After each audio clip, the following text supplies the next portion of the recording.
Good evening, Free Enterprise fans, and welcome to another exciting hook rat match between Lord Bobbree and Dathus. I'm Leggy Starscream, and joining me in the booth is a Stone Dingley. Hey everybody! So we're really excited for this match because this is going to be one of those matches that decides who gets to go to the first play-in race or the second, because both our racers, Dathus and Lord Bobbree, are 2-0 right now. So they both get a shot at one of the play-ins, but it's going to be real hard because we're only taking one winner from the play-in races to the tables, so they're competing for an extra chance today. Indeed. Both of these runners being incredibly strong, and we'll see what kind of seed this throws at us, but we already have some information. We know what our objectives are tonight. We have the Vanilla White Spear Altar, complete Cave Bahamut, and rescue the hostage on Mount Hobbs. So, in my experience with this tournament, those feel like some things we haven't necessarily touched much in this tournament. That is true. It is nice that for once we are promised value in Cave Bahamut tonight, because they have to go to the moon, and they might as well check it out. Indeed, and the rescuing the hostage on Mount Hobbs, while in some tournaments tends to be a very common thing people do because there's a character up there, it's a boss check, but since we have so many free characters in this flag set, a lot of times people have just been completely fading it. So we're actually going to go up and see who's locked in Mortal Kombat on top of the mountain today. That's right. And many racers tend to fade that spot, and if you've ever missed out on a demist being up there in this race, it's not something you do twice.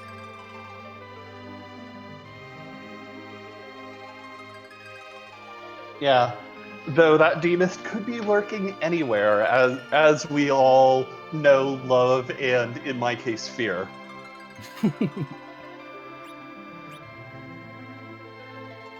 Looks like we are starting off with a Rosa today, so that's definitely going to be one of the things our runners are going to be very excited to see. Rosa being commonly known as the best white mage in Final Fantasy IV. Having her on lock means you won't be hunting down white mage later. Oh, agreed. And here we see we're also getting a Yang and a hook to start off. Rufio! Wait, wrong hook. Well, we don't know that for sure that this means it's going to be a hook seed. They can still find Magma, but odds are we might be seeing that long route through Upper Babel. Indeed, and Yang is an interesting character to see here. He's not exactly what you want out of a starting character, though he is by no means the worst.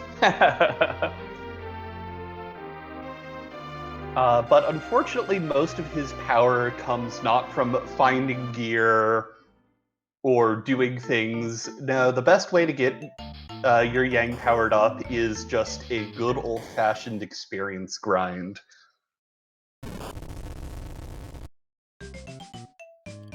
It looks like we're doing our first character checks, and they won't have to rely on Yang if they go to Mysidia because we have double edges. Wow. And over on Dathus' side, he finds the old man in the Watery Pass, the vanilla location, which is super nice to see. One of the flags we have on in this particular flag set is Team Wildish, which means items can be slightly better or worse depending on what location you're checking, and Watery Pass being out of the way and kind of a pain to completely loot out does have a fairly high power rating for the treasure you can find in it. But it is kind of a pain to loot because you have to go all the way there and all the way back. But Tella knows exit. Looks So, like we're getting some good black mage gear out of it, at least. Indeed. And so we'll probably see Dathus looted all the way to the end as Lord Bobbree's Edge take out everyone's second favorite leg behind me. Oh, you blink and you miss it. Was it leg? Edges. Maybe. With those two edges, he's decided to go straight to the Baron Inn, and because of the early game power of getting those two ninjas, he's likely to clean up the overworld in quick order. Yeah, and this second boss spot tends to be a little bit scary, just because it is fairly high-powered, but with casting slow on the Octomammoth and having two edges to do what frankly is a ludicrous amount of damage, this should be a fairly safe fight for Lord Bobbree.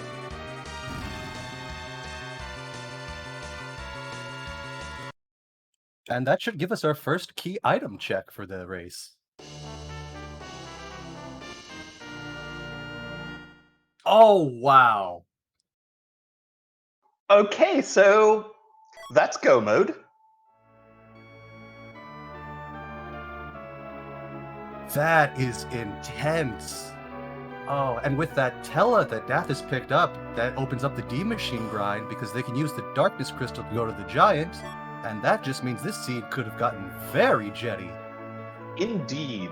Dathus really, really needs to, while I understand going around doing your character checks, probably going to go do Mount Hobbs before going to Baron Inn, he needs to get over to that Baron Inn as soon as he can.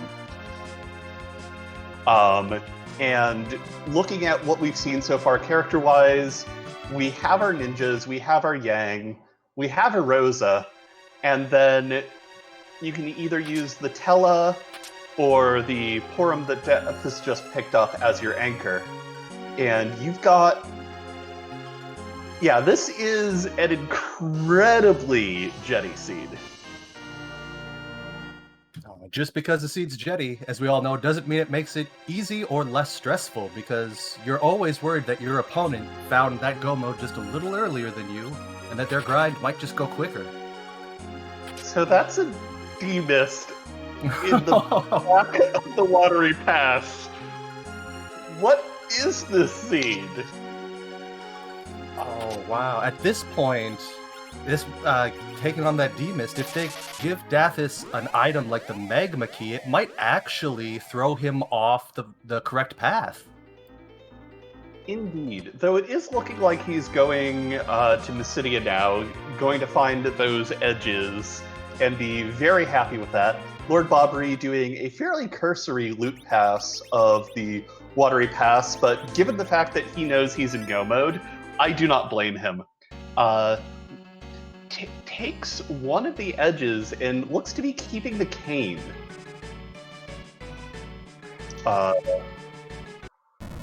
Maybe he's worried about picking up enough extra weapons to outfit two canes in the short amount of time this seed seems to be taking.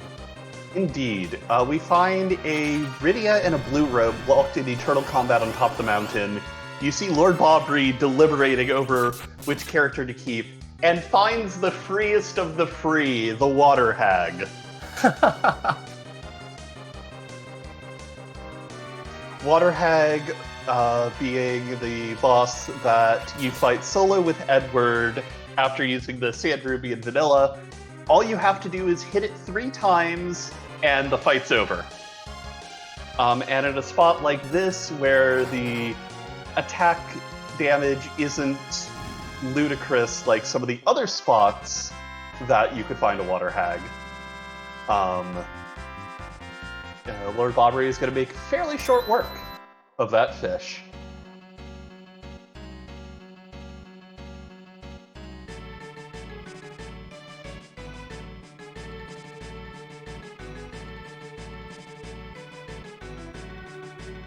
Looting the back of Hobbs is always a good move. Another place where there's usually higher level loot, although not particularly this time. Yeah. that's one of the things. The way that the treasure weighting works is that items are divided into tier 1 to tier 7, tier 1 being the lowest, tier 7 being things like crystal swords. And each place has, like, okay, you've got some percentage for tier 1, some percentage for tier 2. Looks like Mount Hobbs rolled low on that end. I see people in chat discussing what could possibly hold the seed up, because it's looking pretty jetty, but what could be some mean bosses that we would see in Cave Bahamut or the White Spear Altar? And I agree with Chazman. Dark Knight Seaslip Bahamut would not be terribly fun. Indeed. Obviously, there's the classic rude bosses of things like Valvalis or Ogopogo. A Golbez in the wrong spot can always be nasty. And I forget exactly what the agility stats are on those spots, but Groundflyer chat pointing out that Evil Wall can be one of the more frustrating bosses to take out. Evil Wall, especially bad at a very fast spot, but just a fast boss to begin with because he cheats the ATB system a little bit to get extra turns. Hey, cheat to win. Lord Bob finds an Edward on going up the mountain trying to become a paladin bard? I don't know. I haven't played D&D enough, but I think that multi-class works. I don't know. I've never seen a lawful good bard. That would be interesting. Yeah, I know in 3 they had to be chaotic, but since they took all those alignment restrictions out, it's a little more pliable. We are getting some interesting pieces of loot. Lord Bobbree pulled a power shirt going up Mount Ordeals, and Dathus has pulled a silk web, which is going to be something, unless he finds in shops, he's probably going to hold on to that until the Z fight. And I'm sure that both of our runners are hoping to pick up some good loot in the little bit of looting that they're going to be doing this seed. Indeed. And given that both of them have gotten rid of the Rydia they've seen, they've got some Stardust rods burning holes in their pockets. And we see that Dark Knight Cecil that would have been rude on the moon, but in his French vanilla position at the front of Hobbs.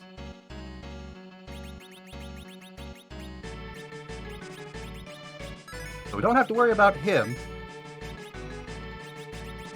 Let's see if Antlion gives us something. That's a cat claw, which is nice. It's a very good weapon for Yang, but it's probably not what Dathus wants to see right now, but we know, because we've seen that Darkness Crystal, it's exactly what he needs to see right now. And worst comes to worst, you can always sell it for good money, buy a couple long swords, some tier 3s, and be on your way to the moon. But looks like he's just going to slap that right on the Yang. Picked up a couple of Thunderclaws from somewhere. I missed where Dathus got those. I think he picked one up in Watery Pass.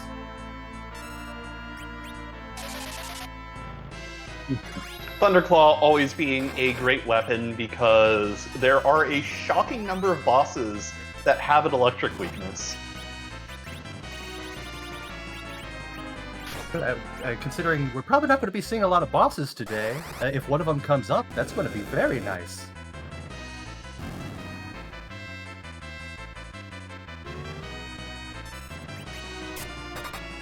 Oh, speaking of both rude bosses and bosses that have a bad time with a Thunderclaw, a CPU in a wrong spot can make for not necessarily a rough battle, but a super annoying one.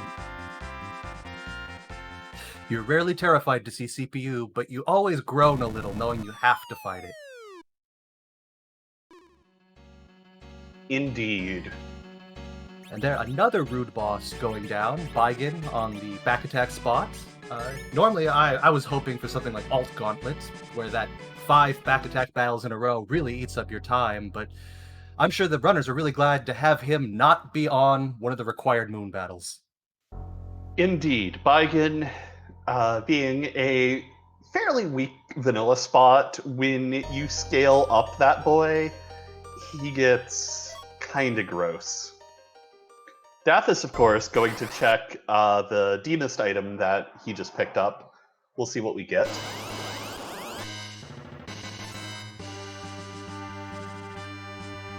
Ooh, another rude boss pulled out of the pool at an easy spot. Golbez. Yes, the laughing man of darkness himself.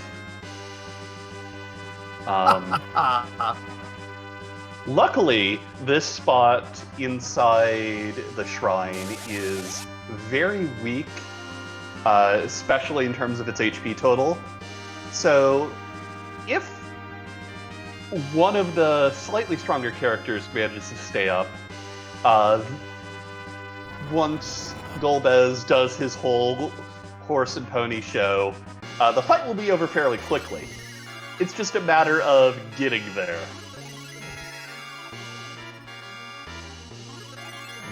And speaking of things that are only useful if you get somewhere, we picked up the Legend Sword, which, we found the Adamant, and we would be able to avoid one of our moon objectives by going underground and doing that, but you'd have to go underground, and all we have is a hook, and that seems like it would take a lot of time.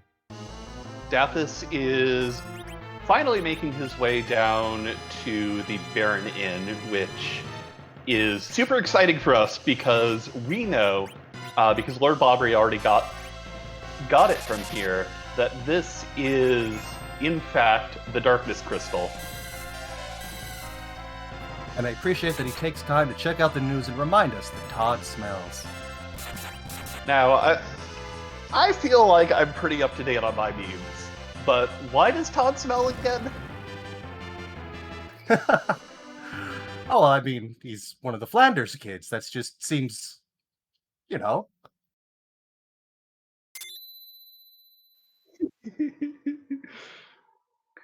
And now we've got the Octomammoth putting that Thunderclaw to good use.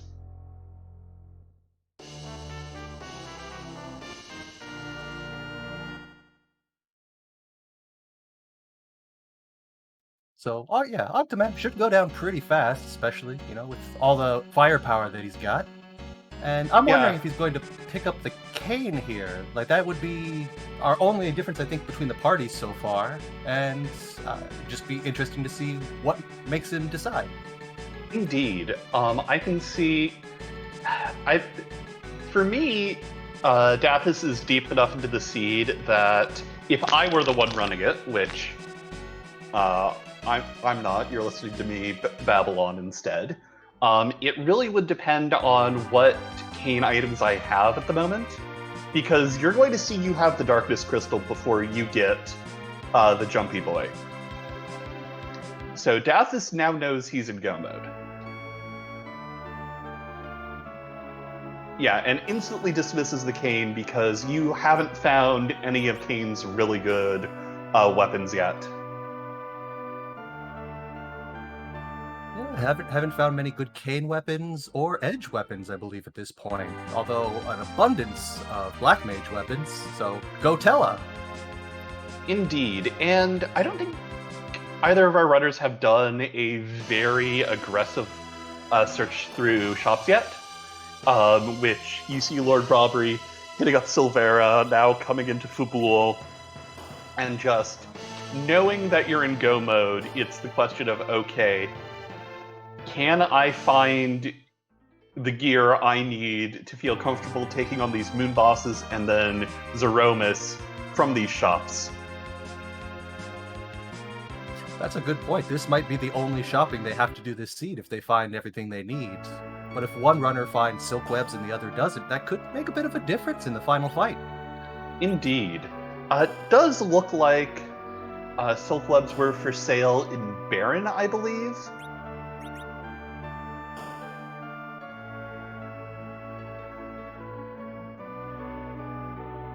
But other things that might be on our runner's mind are, middle and long swords for the edge. Maybe some particular arrows that you can use to help Rosa cheese a fight or two. I know Dathus has picked up an elven bow. I believe it was in Antlion Cave. And if you get some decent arrows on Rosa, she can be used to take on some particularly nasty mage bosses like Ashura.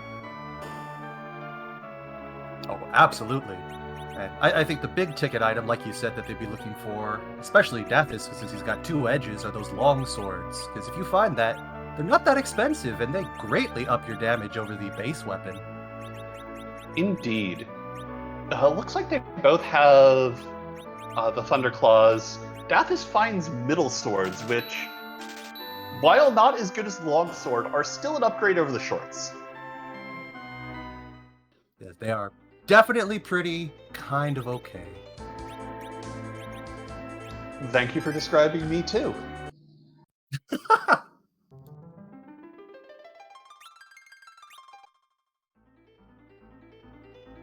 Dathus heading straight to Ordeals to get his Tella up to speed so he can get weak. And it looks like lordbobbree is on his hunt for the D-Machines. Do you want to explain how? Yeah. So the only time I tried to do this in a race, I messed it up. So please let me know if I get this wrong. But because we have the flag E can't run, which does exactly what it sounds like. It means you can't run away. We can't do the standard D-Machine manipulation in the giant itself. And so, thanks to the power of several of our community members, people have figured out, okay, well, if you set up the D-Machine using the encounters outside of Baron, which are weak, and you can completely steamroll over with any half-decent party. You can use those to set up so that when you get into the giant, you know when you turn encounters on, the next encounter you find is going to be the D-Machine fight you want. That's right. And I also say, the first time I tried this in a race, I also messed it up. I think it's... Once you get it down, it's not incredibly tricky, but it's to start off, it's got a good learning curve. So I'm really hoping that our racers today don't have that problem. Indeed. Part of the difficulty of it is the fact that the primary thing you need to do is count the numbers of steps that you take to the first encounter you find when you turn encounters on. And if you mess up that count, it radically changes what you need to do next to do the setup. How many encounters you need to take, and then what room you need to go look for your encounter in. Once you have that under your belt, it's actually fairly straightforward, but being even off by 1 is just completely throws the whole thing off. And I don't know about other racers, but I'm always worried that I've miscounted one step or the other, and I never know for sure until I see that fight. Yeah, and especially given the amount of time it takes, even if you already have the lunar whale raised, to reset and redo the steps, not only is it rough to do because, obviously you just spent all that time and got no result about it, but it just feels really bad. Oh, certainly. And if you're particularly unlucky, you might get an encounter that looks like the right one, but is actually Horseman. Which just doubles down on feeling bad about it. But they could still always attempt the old D-Machine manipulation. It's just slightly less likely to be able to find the for sure helpful fight that these runners really want to find right now. Dathus picking up his tower key from the top of the Mountain of Ordeals, going to take on everyone's favorite laughing man. As Lord Bobbree finally finds life potions for sale down in Kaipo. Well, I saw him pick up the ethers earlier, so I'm guessing he's right on his way to do the manip and then head straight to the grind.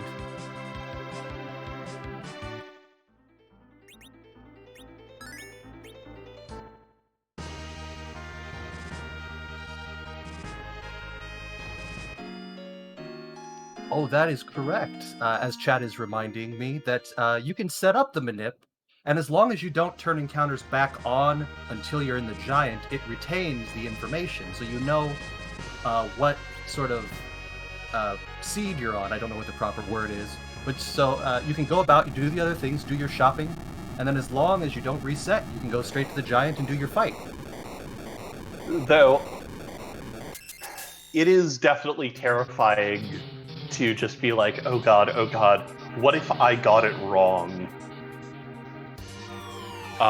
So, kudos for Lord Bobbree for doing all of that shopping and everything, and still going for it. Well, I didn't see him save first, so at the very least, if he has to set it up again, he does save the shopping.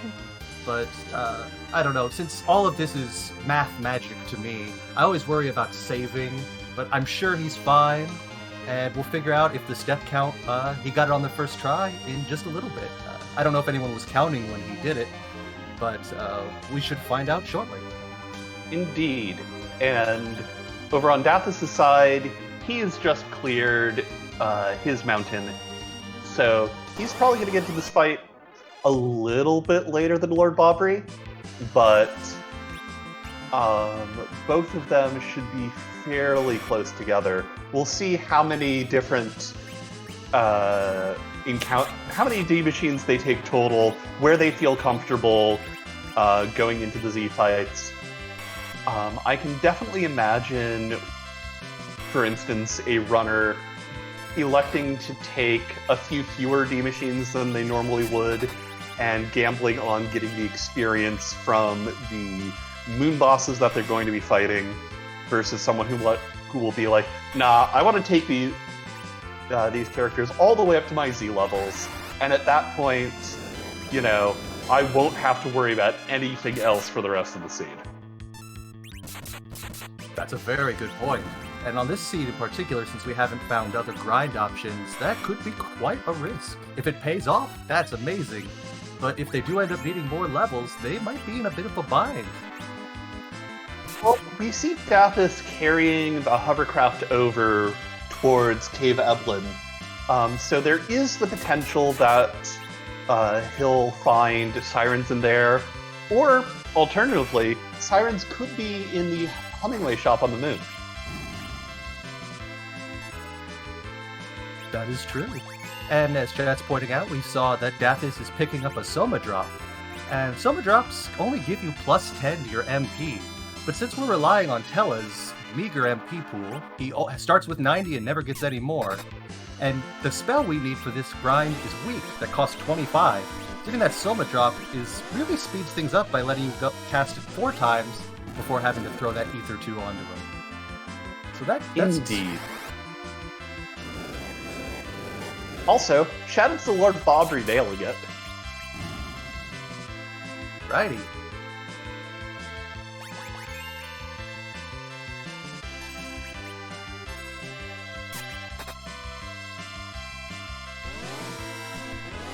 And you may see Lord Bobbree throwing out lives onto these dead D machines, and that actually helps us double our experience.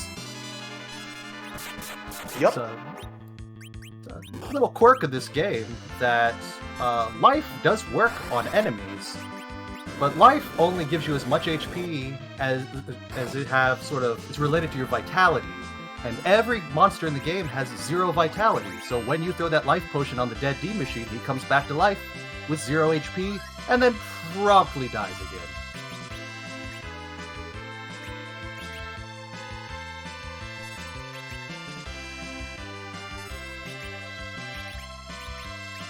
So that effectively cuts down the number of D machines you have to do in half. Looks like Dathus has found the life potions from Kaipo.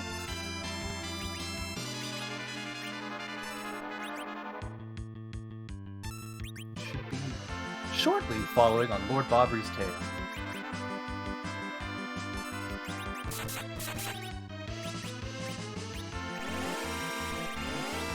And while we have a second, I would like to thank our restreamer, Groundflyer, and our tracker, Chazman. Thank you so much for the work you're doing, for helping make all of this possible.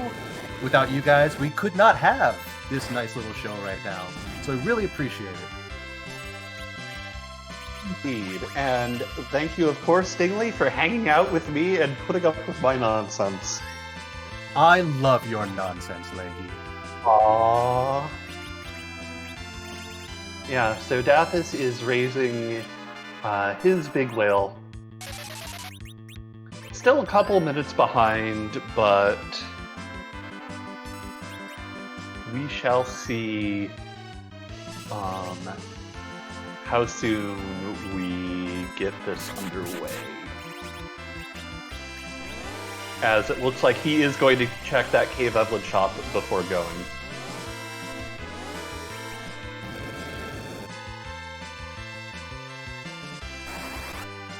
You could find some very nice items. The shops down in Cave Evelyn are, I believe, guaranteed to have some good tier items, at least like 1 or 2. Is it tier 5?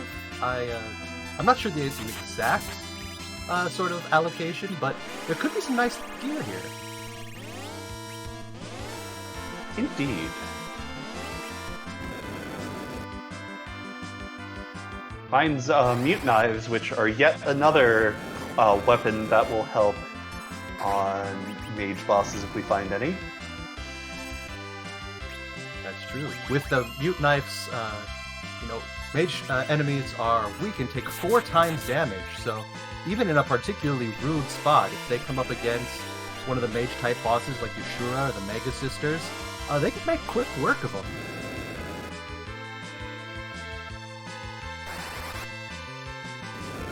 And it looks like Dathus is going to set up his grind and probably head straight to the giant. And of course, I also just double-checked. Mute knives have 3 more base attack than middle swords. So that is true. They're also just straight up an upgrade, which is hilarious. Although I will say, I think they have slightly lower accuracy. I think it's like something like 74% versus 90%. I could be off, but if you have your edge in the middle, then it doesn't make any bit of difference. That extra attack power is really nice.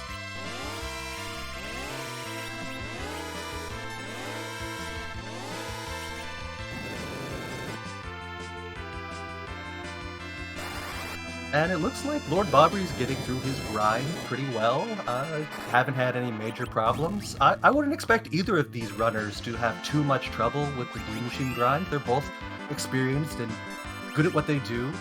But it's not always for sure. Things can always go wrong here. Right.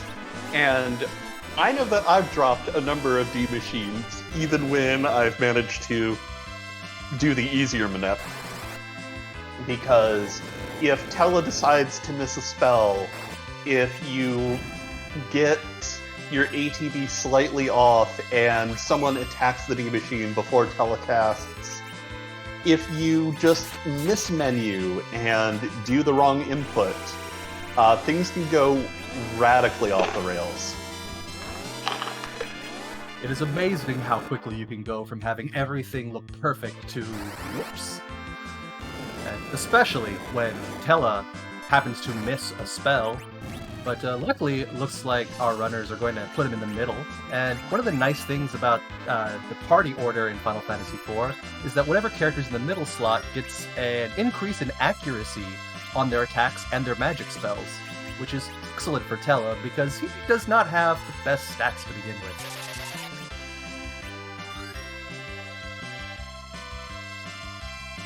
Indeed. Tella is low-key notorious, especially in vanilla speedruns, for missing his spell casts. I think both of our runners did enough of Watery Pass to get some of the nice rods, and a little bit of extra wisdom bonus should help in that department. And soon we'll figure out if Dathus has the count correct. Fingers crossed. Well, definitely on the surface looks correct.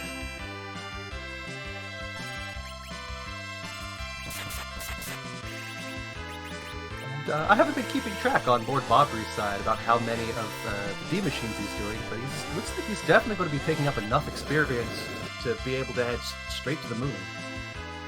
Yeah, he's been in here for a couple minutes now.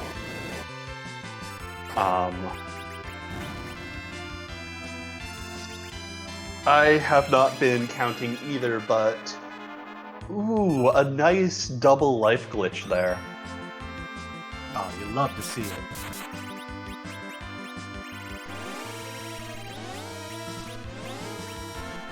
Yeah, you can chain things up correctly so that as long as you have all of the life potion casts queued up, you can hit an enemy for up to 4 life potions and get the full experience for defeating it for each one you get. Because of the way ATB works in this, it is fairly tricky to pull off, but it is just beautiful to watch.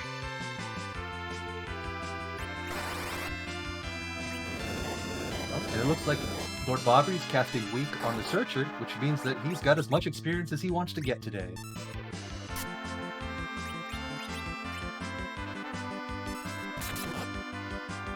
It's a beautiful grind, and he's making sure that Tella will not get any of the experience, because he plans on, I'm guessing, using Tella as his agility anchor for the final Z fight.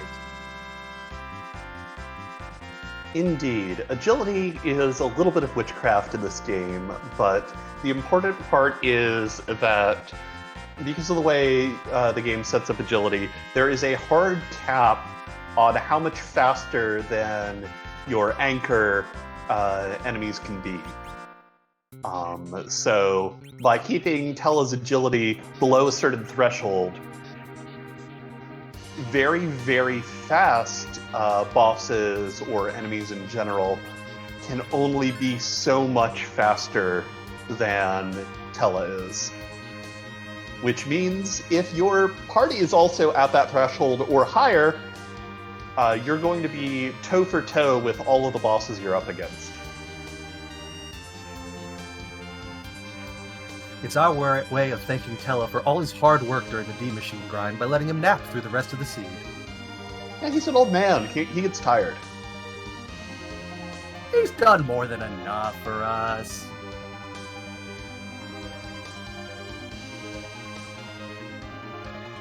Well, back in his day, you had to set up your manipulation walking uphill in the snow both ways. And both of those mountains were crawling with zombies. Fortunately, we randomized Mylon and friends off to somewhere else. Who knows, we may end up seeing them. We've got at least 2 more bosses before we go to the final fight. Indeed. And neither of our runners are probably feeling the urge to take extra boss spots just in case they find any key items, because they're both sitting at like 3 or 4 KIs, and it's not going to be worth it. Both of them are just probably going to fight the 2 required spots and be done with things. Absolutely. And it looks like Lord Bobbree is going to Damsian, and my guess is that he's going to take the hovercraft and check out Cave Eblin like Dathus did, but I could be wrong. Yeah, passes on the Purim, but does raise the hovercraft, so I imagine you are correct. And on these flags with S standard on, there could be a lot of good stuff in the shops. Like, as Chat's talking about, he could be looking for Bacchus wines, which would help him get his party zerked up a little bit faster. because Berserk characters attack really quickly because you don't have to put in their inputs, and they get a damage bonus, so excellent for the final fight. Indeed. For those of you who like numbers, the way that the Berserking damage bonus works under the hood is every time you attack, you do between a base value and 1.5 times that base value. If you're Berserked, you get an additional 1.5 times on top of it, so you're effectively already doing the max damage you would anyway.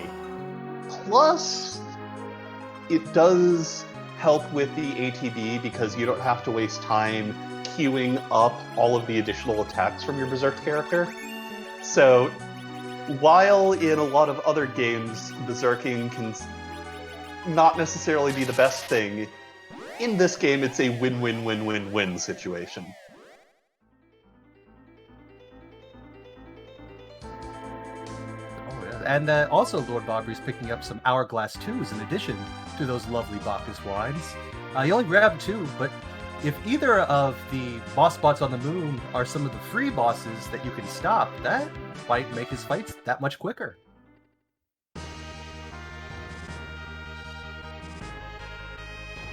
Indeed. And Dathus seems to be doing a fairly solid job on the D machine. Killing off one of the edges, probably to make the turn order a little more consistent. I am not an ATV wizard, so I couldn't tell you how exactly that affects things, but it's probably to make sure that he's cycling through the correct set of actions every single time, so he knows who's going to come up after each character as you go through. That's right. Just like you said earlier, any change in the turn order can really throw off your grind, and if not catastrophe, then at least slow you down. And we have Lord Bobbree checking our second of the objectives we're going to be doing tonight, Cave Bahamut. Indeed. We'll go down one more floor, and then there's a little alcove where you can peek the boss, and we'll see whether or not Bobbree decides to give it a look, or nope, just going straight for it. He's got to fight it no matter how rude it is, and it is Odin. Interesting. This can be a very rude spot for this boss. Yeah, Odin does have a fair bit of physical prowess.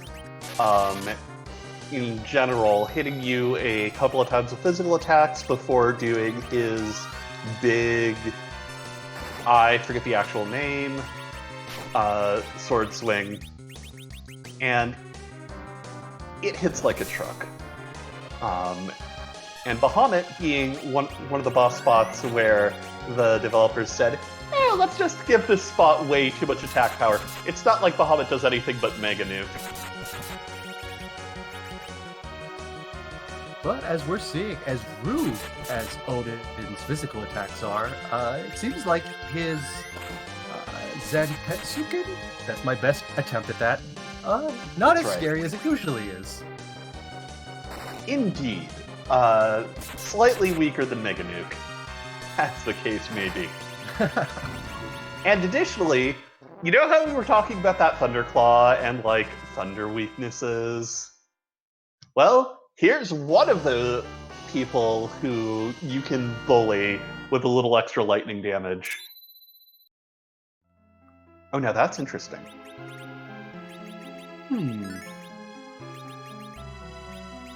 Sadly, we don't have a magma key yet, but I would love to see the universe where Dathus comes up here, beats up Odin, went down, forged the crystal, while Bobbree beat his head up against whatever rude boss is at the Light Spear altar.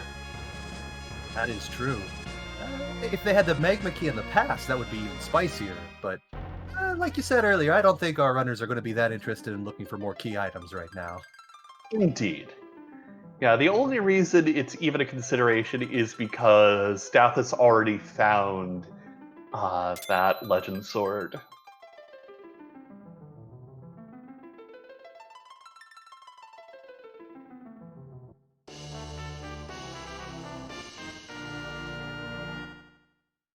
Yeah, the legend sword was at D-Mist at the waterfall.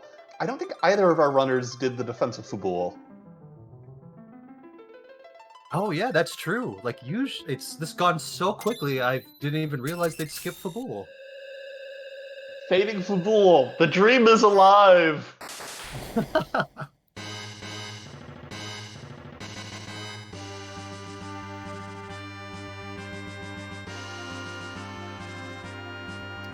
It looks like Dathus is doing well in his D-Machine fight.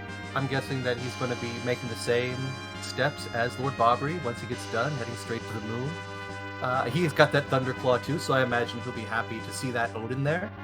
And we're just all going to sit here wondering what could be the rudest thing at the White Spear spot at this point. Indeed, because right now both of these runners are very good at this video game. So unless something really throws a wrench in Bobbree's plan, Dathus has a severe amount of time to make up, and not a lot of room to make gambles to make up that time.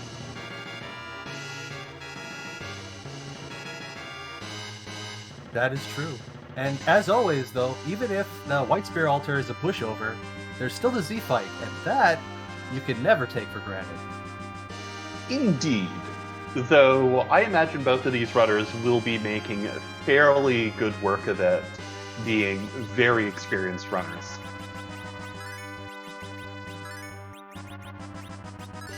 But even then, if your agility is slightly off, there's a number of ways Z can be like, and surprise! I can't remember the last time I didn't get a big bang straight into a Meteo. That's just my luck. But if you get a big roll, it can be very rough. And here we see Antlion.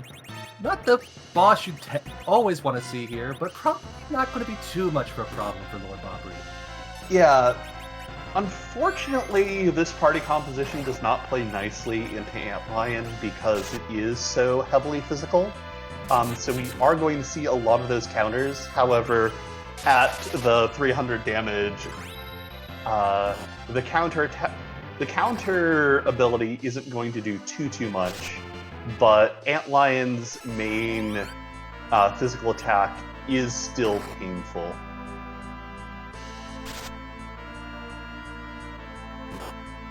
Well, luckily we have spells like Blink to help us out. Even with just Rosa as a white mage, that ability to just avoid 2 attacks is often much more useful than even casting Cure 4. Indeed. I know that in my experience playing Free Enterprise, I have become more and more a fan of Blink strats. Looks like Dathus is opening up a treasure chest and finds the one monster in a box in the giant, which I believe is its vanilla location. Takes it down with relative ease, but the treasure that you can pull from that is incredible. That's a Moss move! Oh, that is a nice treasure. I mean, of course Dathus would find the vanilla trap chest, and that is a nice bit of samurai steel. Yeah, it's definitely going to help out one of those edges. Is going for the full loot of the giant now that... Oh, dang, come on, Bobbree, give us... No, Bobbree is not going... Bobbree is going straight to the Z fight. Bobbree has his crystal, done with all of his objectives, only one thing between him and victory. It is a big thing. And as much as we are tempted by that Twin Harp just taunting us as our last key item, we've got some questions coming up and some flags in chat. Yeah, I've seen those before. But like I said, I'm a little new around these parts. What's up with those flags people are posting? Oh, well, my understanding is that there's an argument in the Free Enterprise community about how to pronounce that particular letter. Like, some people think it's Z, some people think it's Z, and there's a question about that that's pretty common. And so we wait till the end of the game, because it's the last letter of the alphabet, and it's the time to bring up the question. Yeah, because we're going to be fighting Threemus, who we don't randomize anywhere else, because Threemus's boss script is powerful big bangs will tear through a party even at early spots, and his name starts with Z as well. That's right. That's the connection.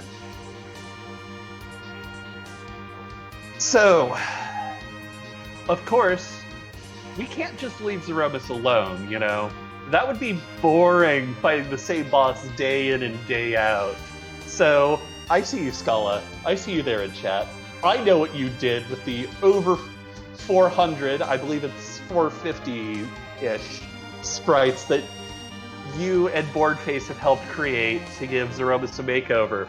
So, Dingley, what's the question? Oh, I get to do the honors? Whose butt will we be kicking tonight?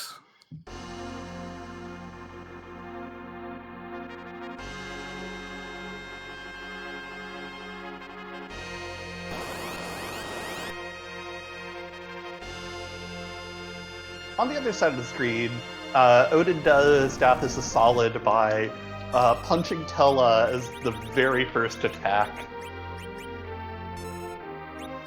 Saves him the trouble of having to put him to sleep himself. And also saves the damage on any of the actually relevant characters.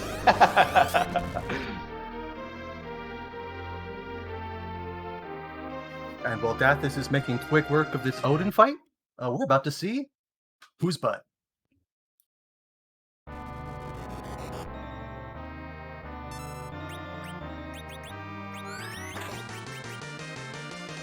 I don't know whose butt that is. I'm going to take a guess. I think Mario Paint. That was it. There's a mini game where you get to swat a fly, and I was terrible at it. So I'm really hoping its butt gets kicked good today. So, in that case, what weapon in Final Fantasy IV reminds you the most of a fly swatter? Well, when it comes to crazy weaponry in Final Fantasy IV, I would have said the spoon, but we ditched Eddie a while back.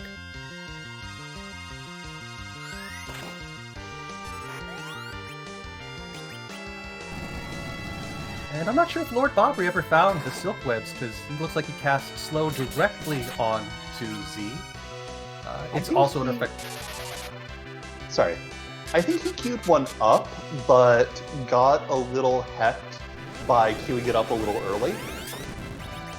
One of the quirks about the Threemus fight is when he turns into revealing which butt we're kicking, he's still invincible and untargetable until he takes his next action. So if you queue up your Silk Web before that action happens, it gets a little wonky. That is true. I think all of us have been there where we have the one silk web and whiff it, and just, what are we gonna do? Yeah, well, when problems come along, I know that I must whiff it. Dang it.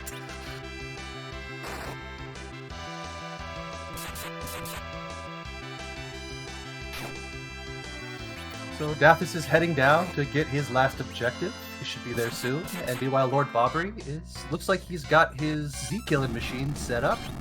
Made it through the first big bang. Let's see if he plans to nerf the second one and see how this goes. Indeed.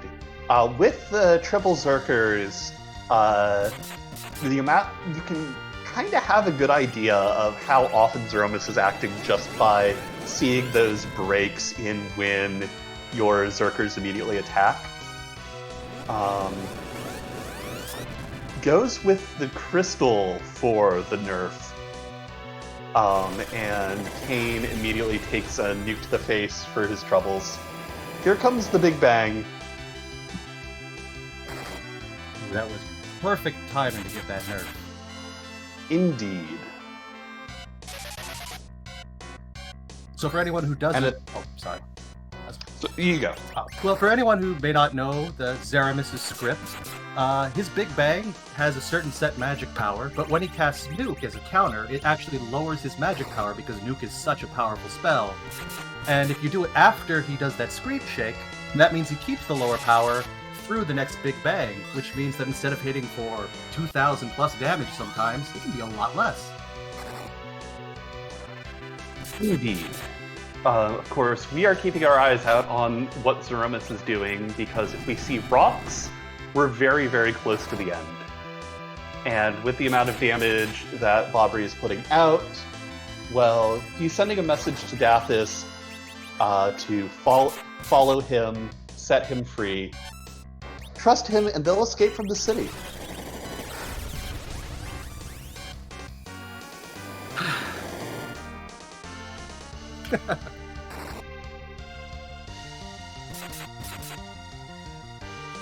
And we see, even with a full-powered Big Bang, his party just has so much HP that they just go right on through it.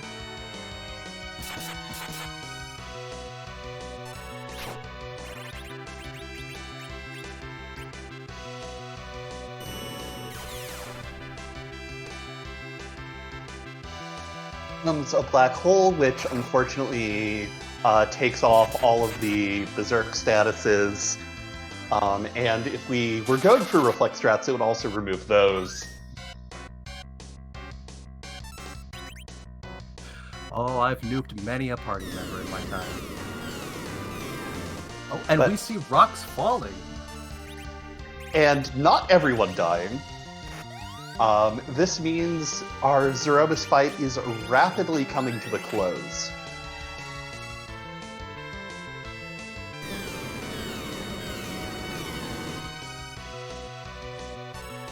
More rocks, but it looks like he's still going to weather. Yeah, with the amount of HP our party has, and with that Rosa there to provide Tier 4s, I have to imagine this fight's going to be over fairly shortly.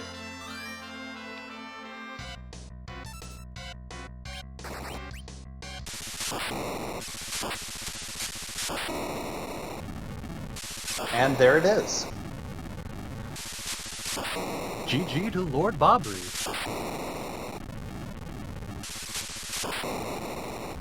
Which is with an official time of 55 minutes and 8 seconds. That's so fast. What a race. As on the other side, Dathus is making his way through the Litter Core, on his way to the Threemus fight. What a close race. Oh, yes. Considering how quickly we got go mode, it's just... I'm almost surprised this race is as close as it is. It's just... anything could have taken them in different directions at the beginning, but they are just probably going to finish within just 5 minutes of each other at this rate. And we are now joined by Lord Bobbree. GG! Thank you. So what were you thinking when you saw that darkness crystal as your very first check?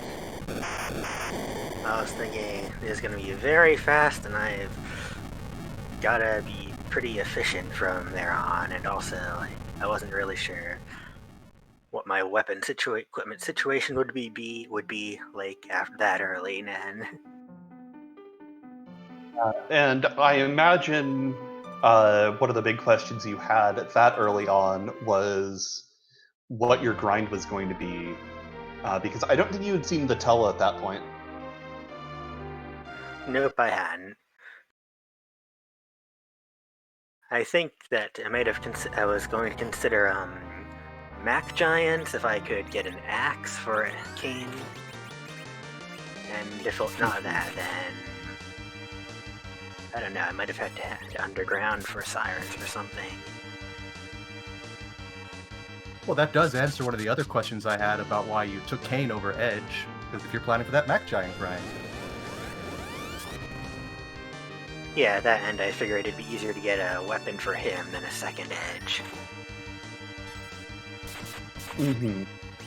Though it is worth noting that on Dathus's way out of his D-Machine grind, he opened the boxes of the Giant, and the last arm chest had a Masa. Yeah, I thought about going for it, decided against it, and that would have been nice to have done. But, you know, for all you know, it could have been a Crystal Sword, which in this scene, unfortunately, a little bit useless. There would have been a lot of Bacchuses then.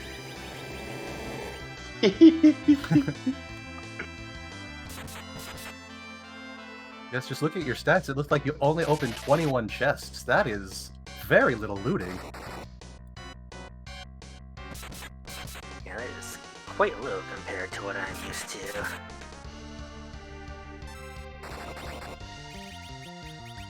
I wasn't sure whether to loot Evelyn Cave just in case, but hope that Yang would be enough to help out Edge. And it certainly worked out well.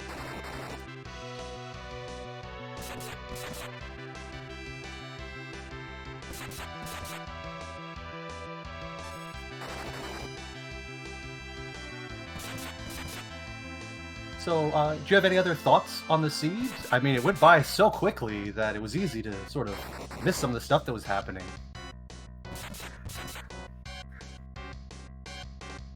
The whole time I was wondering if Dathus was right behind me, or if there had been a magma key that led him off onto a string of unnecessary checks.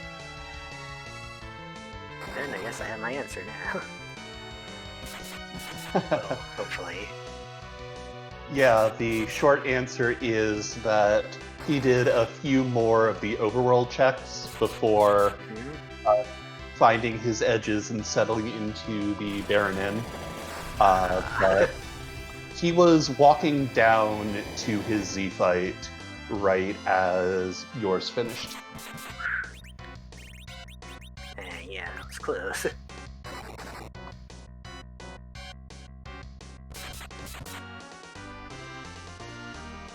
Yeah, a very close race, very, very well run. Yes, great job. Thank you. And now you move on to the first of the hook play-in races. How are you feeling about that? I'm pretty nervous. That is quite a mountain to climb to be able to continue on.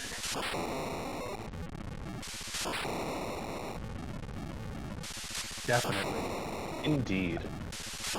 Luckily, regardless of what happens, you will get a second chance, though you will have to go up against Dathus again in that second one, should you be in it. I think you could very well turn things around on me then. And as we're talking, Dathus has finished with an official time of 1 hour and 25 seconds. So that's a 5-minute spread on an incredibly fast seed. Once again, you know, just GG's to both of you for expert performances. GG to Dathus. And thank you so much for talking with us, Lord Bobbree. Anytime. Thank you for having me.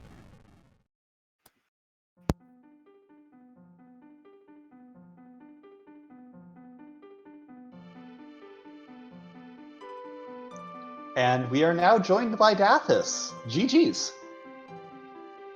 Thanks. It was a good seed. Yeah, that was definitely a jetty one. what was your thought upon seeing that darkness crystal at, what was it, 14 minutes? Where are my life potions? Yeah, because by then, you were the first one to find the Tella in Watery Pass. Bobbree checked Mysidia first, and with the two edges went and immediately cleared out the Baron Inn. Yeah, that'll explain where you got that little bit of a edge, no pun intended, on. Yeah, I got lucky with that Tella being there, because I was like, I need to loot Watery Pass first. If Tella's here, I go full on in. If not, then I just loot the first little bit, and I was like, oh, look, vanilla, thank you. This is what I needed. And I figured, like, okay, if we see an edge or something, I need something half decent for loot. The poison axe made me happy. I'm like, okay, we either have good money or we have a good weapon. And then I see the edges and I'm like, well, at least that's money so I can bankroll something for you. The nicest being those mute daggers.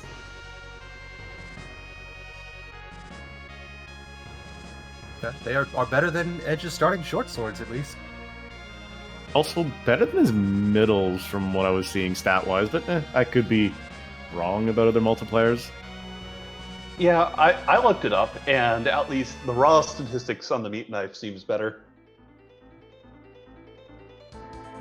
Ben, I'm glad I picked those up when I saw them alongside the only thing that was important in Evelyn Cave, those Bacchus wines. So yeah, what was your thought when you saw that D-Mist? I started to attempt it at first, as you saw, and I was like, no, you know what, we'll come back for this later, because if I'd seen that and that had been darkness, I think that would have given me a bit of a leg up, because I don't think Bobbree would have checked that till later. So seeing that is like, that just means that the boss hunt's out of the way. If I get lucky, I get lucky. If not, I get to cry inside. And it turns out it was just a little time wasted. Mm-hmm. Yeah.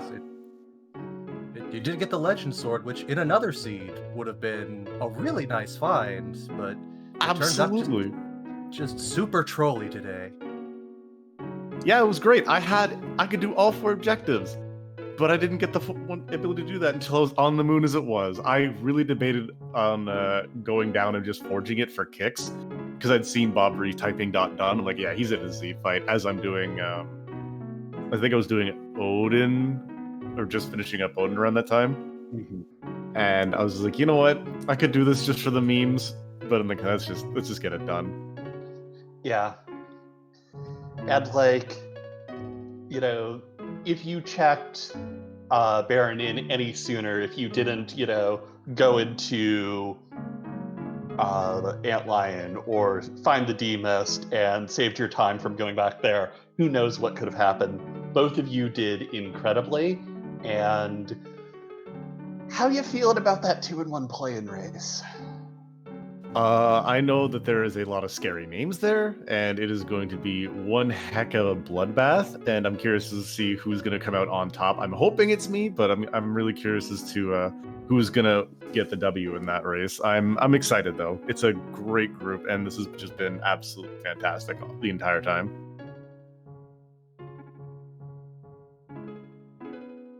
And I'm very much looking forward to seeing you in that race. It is going to be probably one of the most exciting ones to watch, just like you said, by sheer talent alone. Yeah, there are just so many good names in all of the 4 play-in races that are coming up, just by pure mathematical status, that you will not want to miss a single one of these.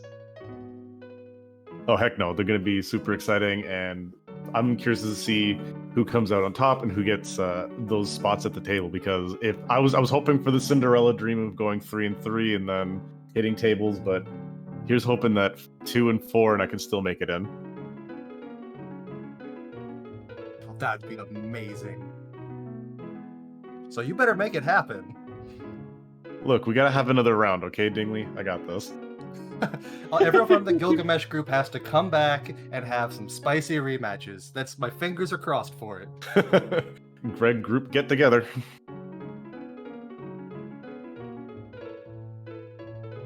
Well, do you have any more thoughts about the seed that you'd like to share? So apparently Groundflyer has been infected by me. I thought I was the one who rolled the only fast seeds around here. I guess I just have that level of influence on you guys. I mean, it's definitely seemed to have rubbed off on me. No, I just want to say thanks to you guys for kicking around for the very quick seed. I'm excited to go back for the commentary while I'm pretty sure Bobbree and I were grinding at the same time. And again, thanks Groundflyer and Chazman, you guys doing the big background work. Chazman, sorry there wasn't a whole lot of buttons for you to push. All of what, 17, I think, combined between the two of us? Yeah, I think you both ended with 6 key items, so not that much. Yeah, thanks guys. You guys really do the hard work. It's great to show off. And for those of you guys who got to watch, Randomania, thanks for keeping us on here. You guys have a good night. You too, and thank you so much for racing for us. Always a pleasure.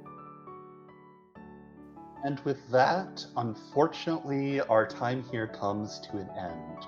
But don't worry, there's still plenty more Free Enterprise action on the Free Enterprise channel, where we're going to go off and watch Sheep Launcher versus Jbrun TR. As always, please, please, please do not spoil the results of this race for anyone who is there who might want to watch back this one later. But thank you all for hanging out with us, and I hope to see you all again soon. Take it easy, everybody.